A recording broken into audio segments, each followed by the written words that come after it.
Section A का मैं 100 question का सेट लेके आऊँगा, जिसमें कि मैं आपको पूरा जो भी बीएसएफ के अदर एग्जाम्स होते हैं उसमें क्या जीके जीएस पूछी जाती है उसके क्वेश्चंस में लेके आऊँगा। तो आप उस वीडियो को भी ज़रूर देखिएगा।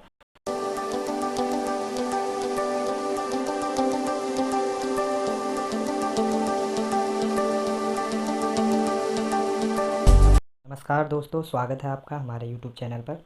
जैसे कि आपको पता है, हमने बीएसएफ स्टाफ नर्स की सीरीज़ स्टार्ट की थी, तो उसी को हम कंटिन्यू कर रहे हैं। आज हम आपके लिए एक नया वीडियो लेकर आए हैं। इससे पहले अगर आपने वीडियोस पुरानी वाली नहीं देखी हैं तो उनको देख लीजिए। चैनल पर नए हैं ज़रूर सब्सक्राइब कीजिए और वीडियो को पूरा देखिए अंत तक, और लाइक ज़रूर दबा दीजिए। कोई डाउट होता है तो कमेंट पर ज़रूर लिखिए।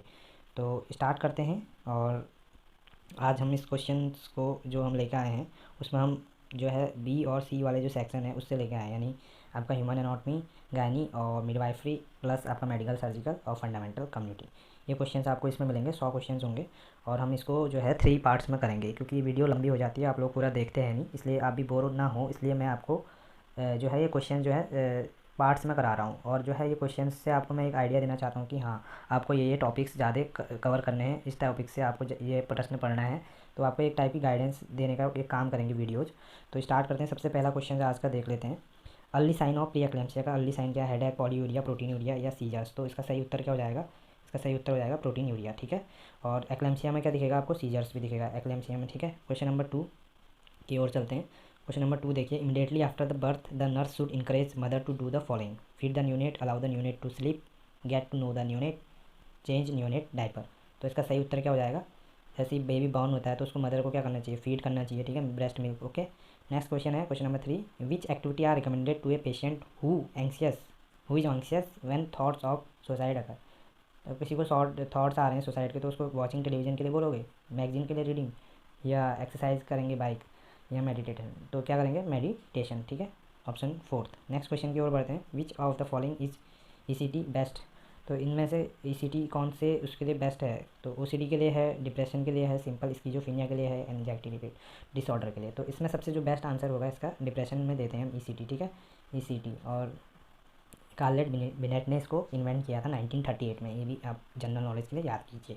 नेक्स्ट क्वेश्चन बढ़ते हैं। क्वेश्चन नंबर 5, एक 24 साल की महिला है जो कि ओरल कॉन्ट्रासेप्टिव स्टार्ट करना चाहती है, तो नर्स को उसे ओरल कॉन्ट्रासेप्टिव स्टार्ट करने से पहले क्या कंडीशन को उससे ज़रूरी है पूछना?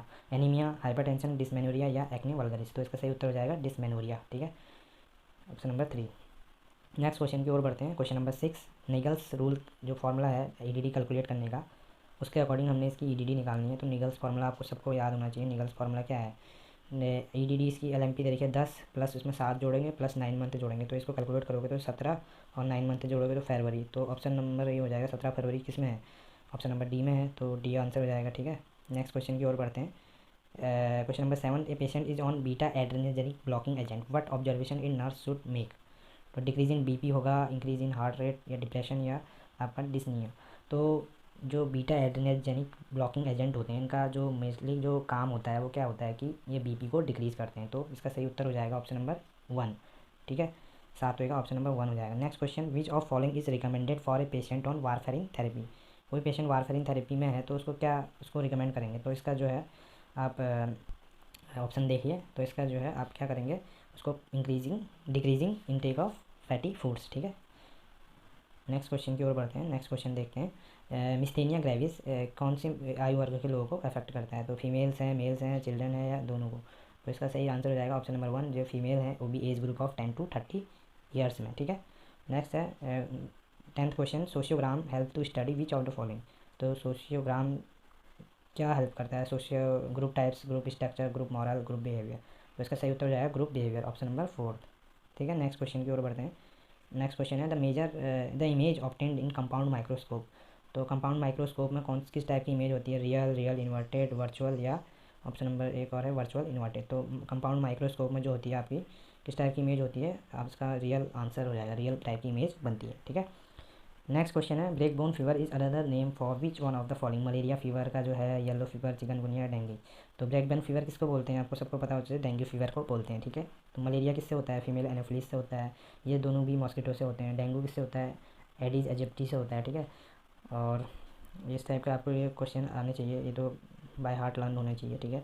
ये गलत हो जाएंगे तो फिर आप वैसे ही पीछे हो जाएंगे मेरिट में। क्वेश्चन नंबर 13 है, विच of the following enhance development of motor skill? तो इसमें से मोटर स्किल्स कौन से उसमें मोटर स्किल्स का मतलब है जैसे प्लेइंग, कोई भी हम स्पोर्ट्स खेल रहे हैं, रनिंग कर रहे हैं, जंपिंग कर रहे हैं, तो किससे कारण है? लर्निंग, मैच्योरिटी, प्रैक्टिस या ऑब्जर्वेशन। तो मोटर स्किल्स आपकी जब आप खूब प्रैक्टिस करोगे, जैसे फुटबॉल का कोई खिलाड़ी है वो फुटबॉल के मैदान में रोज़ प्रैक्टिस करेगा तभी तो परफेक्ट खिलाड़ी बनेगा। तो मोटर स्किल्स वहाँ पर आएंगे, ठीक है, प्रैक्टिस से। ऑप्शन नंबर 3 है। क्वेश्चन नंबर 14 है, all of the following provide passive immunity to infant except. Passive immunity provide, देखो इम्यूनिटी पे सवाल आया तो पैसिव इम्यूनिटी मैटरनल एंटीबॉडीज़ क्या है? IgA है, इससे मदर मिल्क से मिलता है, ठीक है। और प्लेसेंटल बैरियर को IgG करता है, ठीक है। IgM होता है जो कि सबसे बड़ा एंटी ये बॉडी माना जाता है। IgE होता है एलर्जिक रिएक्शन में एक्टिवेट होता है। तो डेवलपमेंट ऑफ डिजीज़ हो गया, ब्रेस्ट मिल्क हो गया, मैटरनल एंटीबॉडीज़, ये सब क्या है? पैसिव इम्यूनिटी करती हैं।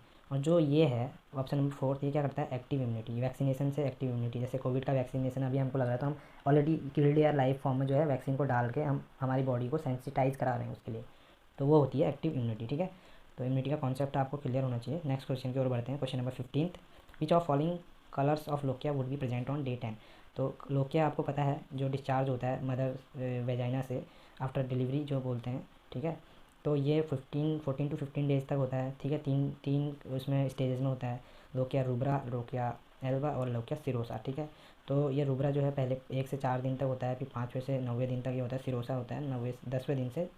तो इसमें इसका कलर रूब्रा का जैसे नाम से पता चला रेड होता है, फिर ये थोड़ा एल्बा जो है उससे थोड़ा लाइट होता है, रेड से लाइट, और सिरोसा जो है आपका पूरा क्या होता है?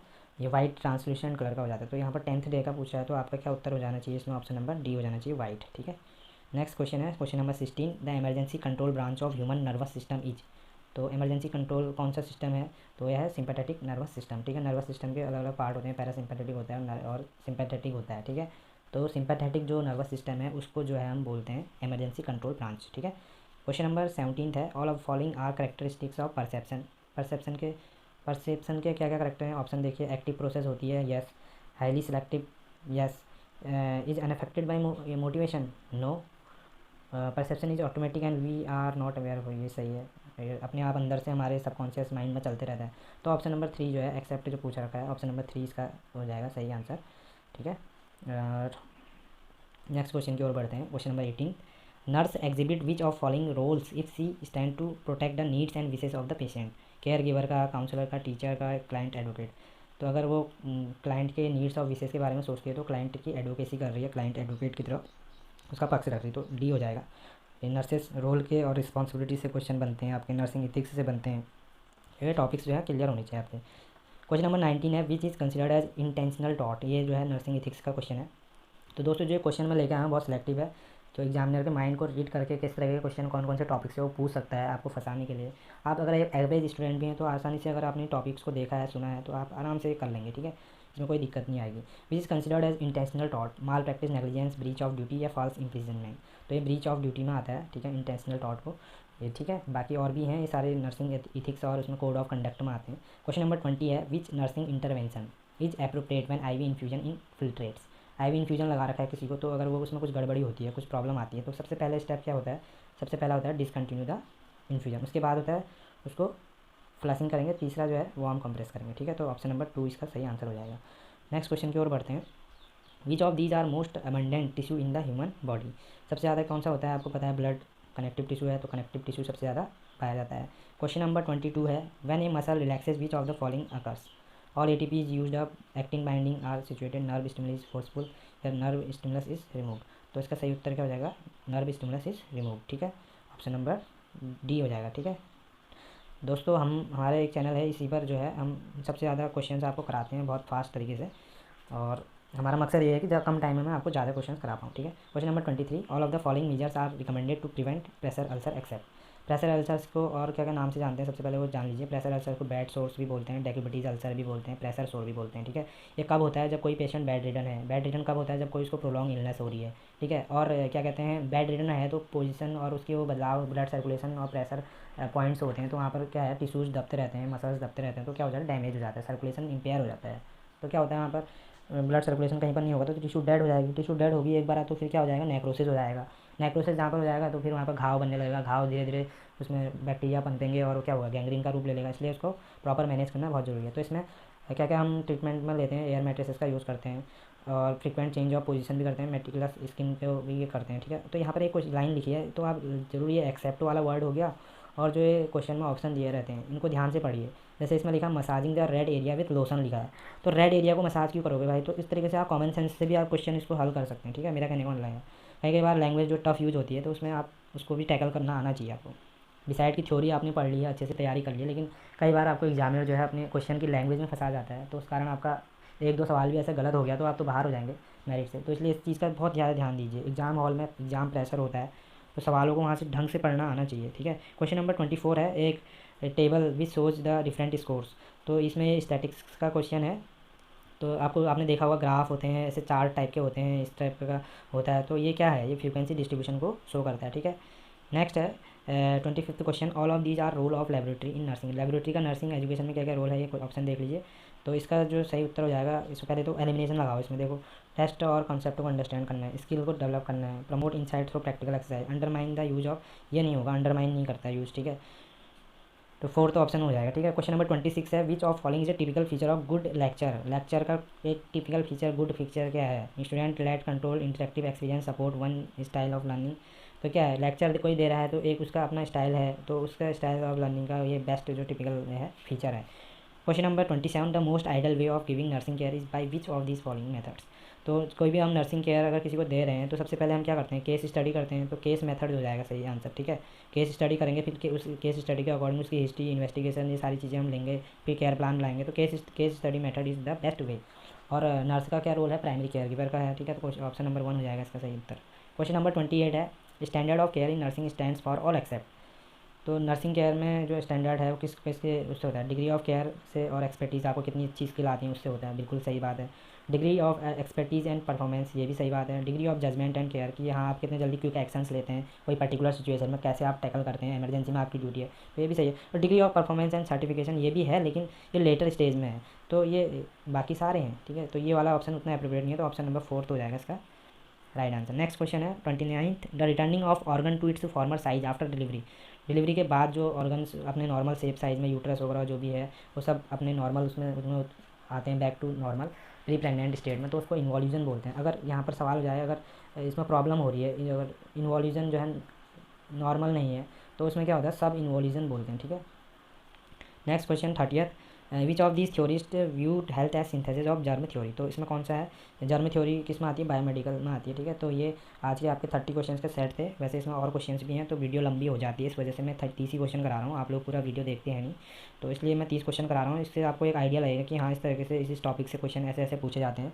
तो आप वो टॉपिक्स जहाँ जहाँ से क्वेश्चन आए हैं, मैं टॉपिक्स के नाम भी बताते रहता हूँ आपको, तो वो नोट कीजिए अच्छे से और अपनी तैयारी कीजिए। अपनी जो कोर बुक्स हैं उनसे ये क्वेश्चंस आप कीजिए, बहुत सेलेक्टिव क्वेश्चंस हैं।